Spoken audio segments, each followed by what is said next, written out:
একদিন একটি ডাইনি তার আপেল গাছে আপেল পাহারা দিচ্ছিল।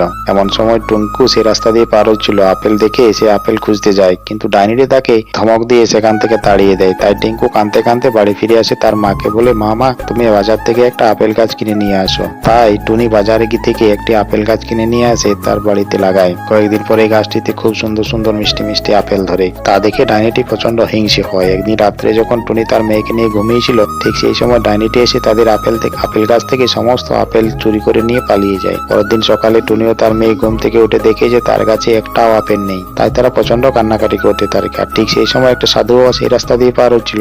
সাধু বাবা বলে, টুনি টুনি তোমরা কাঁদো না, তোমার বন্ধুদেরকে চ্যানেলটা সাবস্ক্রাইব করে ভিডিওটিতে লাইক দিতে বলো, তাহলে তুমি তোমাদের আপেল আবার ফিরে পাবে।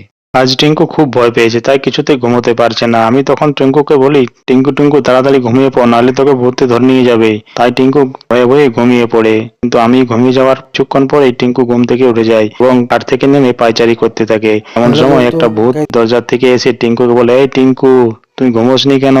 তাড়াতাড়ি ঘুমিয়ে পড়, নাহলে তোকে আমি চিবিয়ে খেয়ে ফেলবো। তখন টিঙ্কু তাড়াতাড়ি করে ঘুমিয়ে পড়ে। বন্ধুরা, ভিডিওটি ভালো লাগলে চ্যানেলটা সাবস্ক্রাইব করে ভিডিওটিতে একটি লাইক দিয়ে দেবেন। একদিন টুনা বাজার থেকে দুটি সিঙ্গাড়া কিনে নিয়ে আসে। একটি দেয় টিঙ্কুকে আর একটি দেয় পিঙ্কুকে। এর কিছুক্ষণ পরেই টিঙ্কুর সৎমা সেখানে এসে হাজির হয় এবং টিঙ্কুর কাছ থেকে সিঙ্গাড়াটা ছিনিয়ে নেয়। তাই টিঙ্কু কাঁদতে কাঁদতে ঘর থেকে বের হয়ে যায় এবং যেতে যেতে বলতে থাকে, মা তুমি যদি আজ বেঁচে থাকতে তাহলে তুমি আমাকে কত সিঙ্গাড়া কিনে দিতে। আর বলতে বলতে একটা গাছের নিচে বসে কান্নাকাটি করতে থাকে। ঠিক সেই সময় টিঙ্কুর মরা মায়ের আত্মা সেখানে এসে হাজির হয় এবং বলে, টিঙ্কু তুই অনেক সিঙ্গাড়া পাবি যদি তোর বন্ধুরা চ্যানেলটা সাবস্ক্রাইব করে ভিডিওটিতে লাইক দিয়ে দেয়। একদিন টিঙ্কু তার মায়ের সাথে ঘুমিয়েছিল। মাঝরাত্রিতে হঠাৎ তার ঘুম ভেঙে যায়। তাই সে তার বন্ধুদের সাথে খেলার জন্য ঘর থেকে বের হয়ে যায়। যখন সে রাস্তা দিয়ে হাঁটছিল, তখন একটা ডাইনি এসে টিঙ্কুকে তুলে নিয়ে পালিয়ে যায়। এদিকে টুনি ঘুম থেকে উঠে দেখে যে তার বাচ্চা তার পাশে নেই। তাই সে রাত্রে জঙ্গলে খুঁজতে বের হয়ে যায়। রাস্তায় যেতে যেতে হঠাৎ টিঙ্কুর মরা আত্মা তার সামনে আসে, বলে, মা আমাকে তো ডাইনি খেয়ে ফেলেছে। তুমি তোমার টিঙ্কুকে আবার ফিরে পাবে যদি তোমার বন্ধুরা সবাই চ্যানেলটা সাবস্ক্রাইব করে ভিডিওটিতে লাইক দিয়ে দেয়। একদিন রাত্রে টুনি ও টিঙ্কু বারান্দায় বসে গল্প করছিল।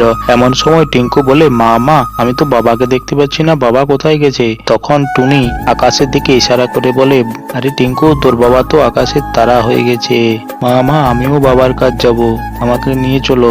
না বাছা, ওরকম বলতে নেই, ওখানে যেতে নেই। তখন টিঙ্কু কান্নাকাটি করতে থাকে এবং ঘর থেকে বের হয়ে যায়। জঙ্গলের দিকে রাস্তা যেতে যেতে বলে, বাবা তুমি কোথায় আছো? আমার কাছে এসো না, তোমাকে খুব মনে পড়ছে। তখন আকাশের চাঁদ টিঙ্কুকে বলে, টিঙ্কু আমি তোর কাছ তখনই যাব যখনই তোর বন্ধুরা সবাই চ্যানেলটা সাবস্ক্রাইব করে ভিডিওটিতে লাইক দিয়ে দেবে।